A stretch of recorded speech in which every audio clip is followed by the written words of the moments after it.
Anyone remember the Jetsons? The futuristic space-dwelling cartoon family opposite to the Stone Age Flintstone family? Remember their car? The Jetson flying car? Well, this one doesn't fly, but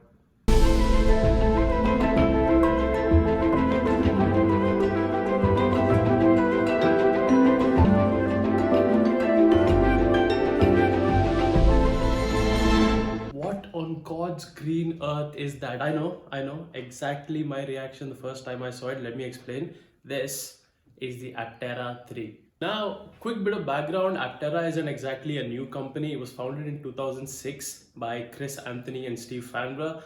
Ran out of money by 2011 and liquidated, so they couldn't actually bring their car out by 2011. But now they are back with some help from crowdfunding. They are back with this damn car. Look at it. I know it looks weird. I know it looks mental, but that's exactly why we're talking about it.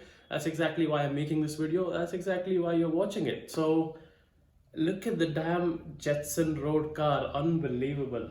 Let us get into it. Well, let us first address why it looks the way it does. And the reasoning that Aptera give, it's a good point that they're making. You see, efficiency is one of the biggest challenges in the automotive industry. You know, when you put petrol in your petrol car and that petrol gets burned in the engine, only about 20 to 25% of that energy is used to propel the car, to move the car. The rest of it, 80% of it, is losses. It's exhaust gases. Next, if we talk about the aerodynamic body structure of a typical car, about 50 to 60% of the fuel that you put into that car is used just to move the wind out of the way. You know, the air resistance that is hitting the car.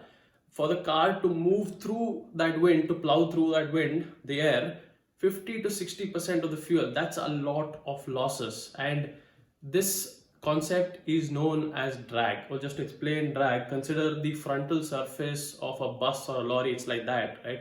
I mean, there's a lot more frontal surface for the air to hit, which means that the lorry or the bus has to do a lot more work to push through because there's more air hitting. If the body, the aerodynamic structure is designed better, like if it looks like that, the wind, the air passes through a bit easily and the car almost slips through the air with a lot less resistance. We measure this drag with a number called the coefficient of drag. Lower this number, lesser the energy wastage aerodynamically, equal to better efficiency, equal to longer range. Now, amongst the road going cars that claim to be super efficient aerodynamically these days, the coefficient of drag number is around 0.25. The Tesla Model S, I believe, is 0.23. The Mercedes A-Class sedan, which said in 2018 that they were the lowest drag car in the world, they were around 0.22, I think 0.22. And Lucid Air, which is super aerodynamic, that one is 0.21. And just to put all of this in perspective, the Aptera 3, 0.13. And the only way to get to that ridiculous low drag number 0.13 is to start looking a bit different, like an alien Jetson car. You can't look like a normal road going car and expect to have a 0.13 coefficient of drag.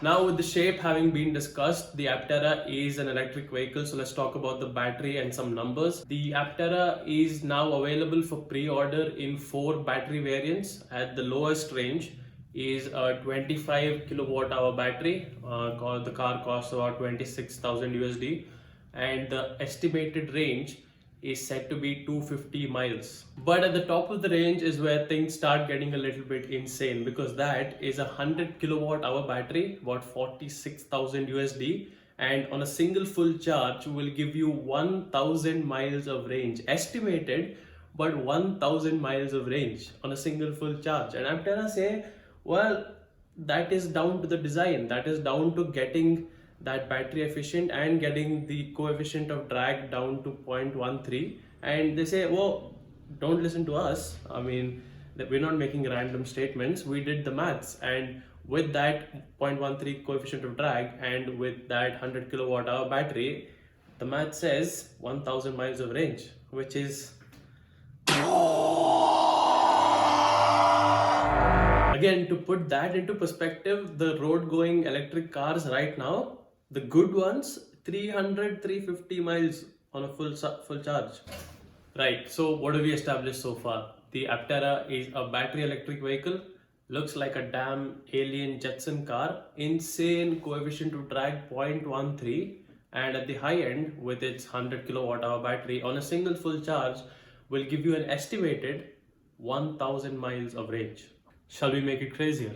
By default, the Aptera comes with a solar panel on the roof, and for an extra $900, you can get solar panels on the front hood and on the back. Now look at this chart. According to the company, if you have these solar panels on the roof and considering where in the world you live and how much sun it gets, you can get this amount of energy recouped back onto the battery from solar energy. So let's consider Bangalore, South India, fairly sunny throughout the year.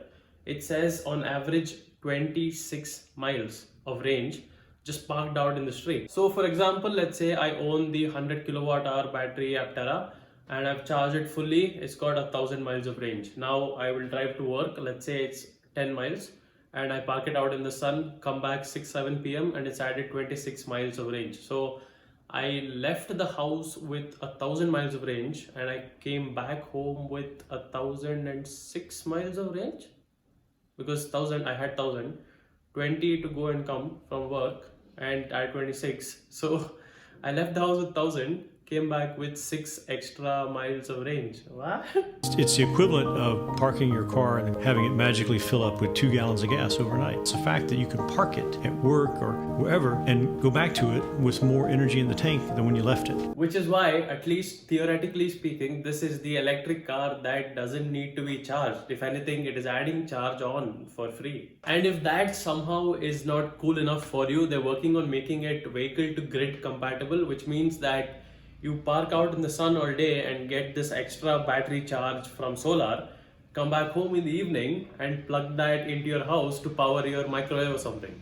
In terms of the body, just looking at it, safety does seem to be a concern. You know, a small, super lightweight 3-wheeler out on the highway looking like a go-kart.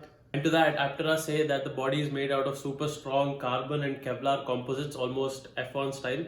And they've been doing crash testing as well and it looks up to standard. So if we take their word for it, fair enough. You know, theoretically, all of this is based in reason. It seems plausible, but is it too good to be true? You see, for now, we have all of this great, exciting new information, but the fact of the matter is the car is still in development. It's not out on the road yet. So, of course, now everything is exciting, everything is possibilities, everything is positive, but we'll just have to wait and see what all of this translates into when a customer buys the car, actually has it for 6 months, a year, drives it to work every day. What's the range?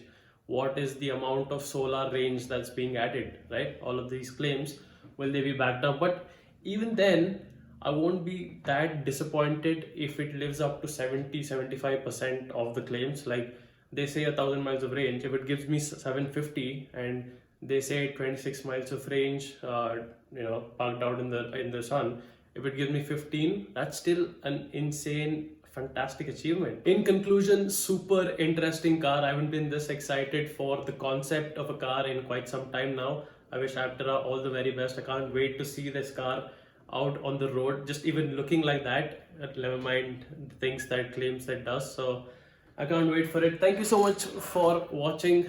Subscribe for more. Leave your comments down in the comments below as usual. Until next time, Yan Barpe.